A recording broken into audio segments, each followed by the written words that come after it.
Fair, but I mean, like this is also great. Look at that; they're very relaxed. I think the Twitter suit guy would approve. The Twitter suit guy? Oh yeah, Derek Guy. Derek Guy wear? Derek D wear? Yeah, Derek something. I don't know. Derek Menswear. It has like suit stuff. You don't know if he's actually Asian. And nobody fully knows. Nobody knows who he is. Yeah. Just like Satoshi. I still think it's NSA, but who knows? Cool. All right, I guess I'm ready. I was ready. Do I have to deal with a mic? Yes. Oh shit. Okay. So, hi. You can sing a song. I guess I have 10 minutes, right? Yes. Okay, cool. So my name is Nick. Thanks for having me. So basically the purpose of this short intervention that I'm going to make is to try to reanimate this idea of political economy. So I just want to show how reframing the relationship between politics, governance, and economics has been kind of decoupled in the classical period, kind of academically, but also tacitly with how we think about these things, and how we're at an interesting moment where it becomes really important to bring those three factors again to kind of enliven our ability to imagine new political realities and also to experiment with new political possibilities, because this decoupling of economy and politics has resulted in a lot of assumptions that we're kind of working through tacitly. I'm losing my thread, sorry. Okay, so I think these are actually distracting me, I realize. So what's interesting about it, yeah, I know. It's in the context of blockchain, it's also pretty interesting, right? Like, why do this here now? So arguably over the last 15 years, blockchain has been one of the only spaces that people are trying to deal with these questions about the political decisions around how economies flow, how resources are allocated, how money works, and all these sorts of things. So it seems fitting to now bring in this idea of political economy. But what we thought about when Josh and I were having this idea of having this talk and also the workshop that I did earlier was how could we bring these kind of heavily laden historical ideas and ideologies that come with political economy and bring them into the context of a blockchain or in design and all of these sorts of things where where we can speak in the same language of people who are building systems, building technologies, building protocols, and things like this. So the idea was to try to, instead of talking about history, trying to talk about really big ideas and ideologies, we would break down the component systems of basically any political system and how its economy works so that we could turn it into a composable design space. And so the idea today was to just briefly look at how we did that, talk about the workshop that we did earlier where we explained how to do this, and then from there think about how maybe we could transport that into a blockchain context where people use these ideas from political economy and this type of mechanism design to produce blockchains or to think about what they're doing in terms of political economy. So I believe, we don't have the 5. I forgot to write them up there. It's okay. So we have the 5 components, but maybe I'll back up really quick. Yeah, why not? They're on those because I think not here. So political economy. If you're unsure of what this word means, it largely emerged in the early 1600s in France. And first with a couple like French thinkers, and it was largely a response to the trade surpluses that were accumulating in Europe at the time after colonial extraction and with the crossing of the Atlantic, what have you. And it was a really pivotal moment because it was happening alongside of new political theories that were emerging, which we now know as liberalism or like modernity, all of these sorts of things. And at the heart, it was a fundamental rethinking of what it means to actually have agency about how the world is constructed, how the world is governed, how resources are allocated. Prior to that, in Europe, and still in Europe and in many other places, there was always this idea that there's a cosmological natural order wherein all resources and decisions were based on the divine right of kings or based on who you are in society and things like this. And this modern period was the first time that you saw people really questioning this preordained, naturalized space for making these types of decisions. So at that moment, you see a whole rash of like classical thinking. You have your John Locke's and David Ricardo's all the way up to your Karl Marx into the 19th century. And they're always using this term political economy because for them, It was the idea that the economics and the way that resources were allocated in any given place was not something that just happened, and it was not something that is a divine right of someone, but rather it's a series of political decisions made by a polity or made by a person or what have you, or maybe brought through over a period of time and path dependency, but one that can be changed and one that are not necessary or naturalized.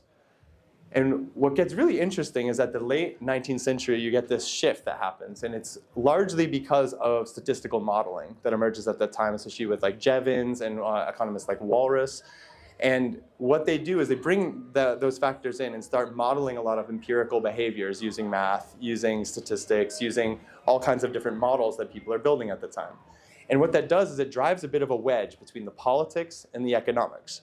Because now you can maybe not really map or quantify political decisions, but you can economic decisions. And because of that, you see these disciplines and even the thinking in governance start to shift further and further away and become uncoupled. So then you end up with economics, which is really the study of just game theory, of rational choice, of these ways that people orient their psychology to maximize utility. And then you have politics, which is a series of how to govern and what we want in life, all these sort of things.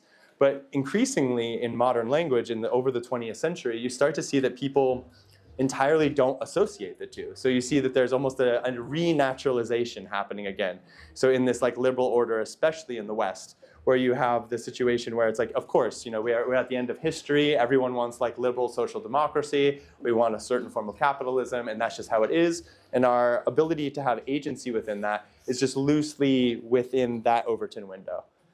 And what I believe, and why I think it's important to talk about political economy now, is that when we bring those words together and we look at the history of people trying to talk about these things in tandem, we see that it provides a lot of agency. It gives you an opportunity to think about how all of these economic decisions are not natural, they're not necessary, and they're not things we have to do, but rather they are part of political decisions that we as individuals, but also as collectives and as societies, and even as a planet can make.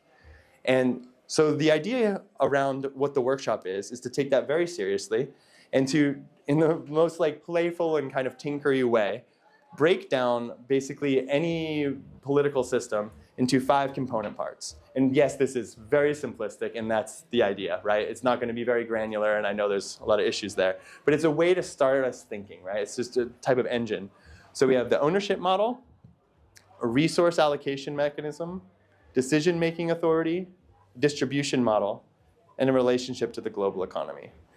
And so what we did, like in this workshop earlier, is we described all of these different things and kind of different ideas around each of the 5 components. A couple different models, like is it a mostly private or is it mostly public ownership model? Is it a cooperative ownership model? Is it commons-based? And then we brought that into a number of historical case studies that we looked into, whether it's like contemporary Germany, which is structured around this idea of ordoliberalism, or whether it's more neoliberal economy like the United States, or Soviet communism, or India under the rule of Nehru in the 60s. Or even like Xi Jinping thought. Was that my 10 minutes? No. Okay. and then we also added some. Okay. Then we also looked at a number of science fiction examples from Star Trek, also like ancient examples, what have you. But the basic idea is this is a really simple heuristic we can use to try to describe any of these political systems and look at how they're composed. And then what we did is print out a number of colored cards here and try to recompose those different historical analogies. And the idea is first to learn about those systems, how they might all work together, how the different parts were thought of together, and then how you can substitute them, how you can add different things, and how you can play around with them. And then most of all, the main aim is to then see how we can entirely recompose new systems by not only by thinking about these 5 and putting them in different compositions and maybe even beyond ones that have ever historically existed before. And so I guess I'll leave you at that. The idea now is to try to bring that into the blockchain space where obviously people are thinking about governance and thinking about political economy often tacitly without explicitly mentioning this, maybe because there isn't a strong desire to link this up with the historical legacies of various ideologies. But it is interesting, and it is a moment to really expand the imagination of what's possible with politics and economy and with governance. So I guess the idea is that down the line, or what is it, after the lightning talks, Yeah, after the lightning talks and the roundtable, we'll have a workshop. Yes. And the idea will be to once again play around with composing these 5 different factors and seeing new compositions and trying to build blockchain ideas or kind of narratives around these various compositions to see what would stick. So that's that. Thanks.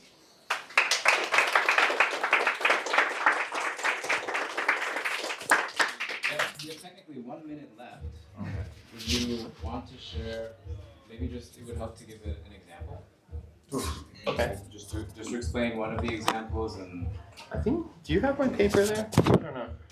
Yeah, I guess the examples are really helpful. That was pretty abstract. So I wrote down the talk and it was really distracting me. I realized I'm so much better off the cuff. You are. You're great. Thank you. You're really sweet. Let's see. Here. So just as an example, China under Xi Jinping thought.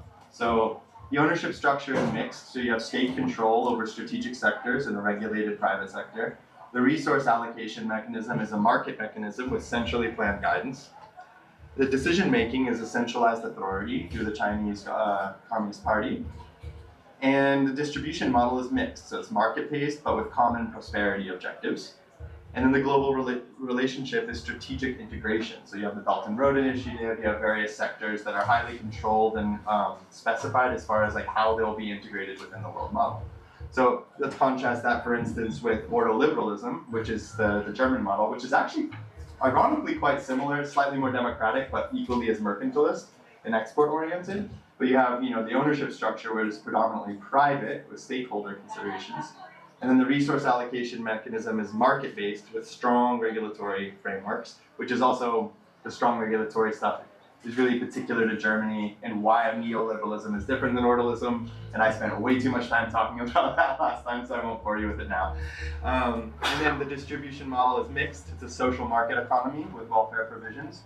And the global relationship is strategic integration, once again, much like China, where it's an export-led economy and they have really strong controls about that and really strong controls on consumption. That's a lot of historical information, but the idea is to just sketch out how I can now describe an entire political entity through these 5 things and get a loose approximation of how this works and how different decisions were made about how resources are allocated and who makes the choices about that. So I hope that made sense. Thank you so much.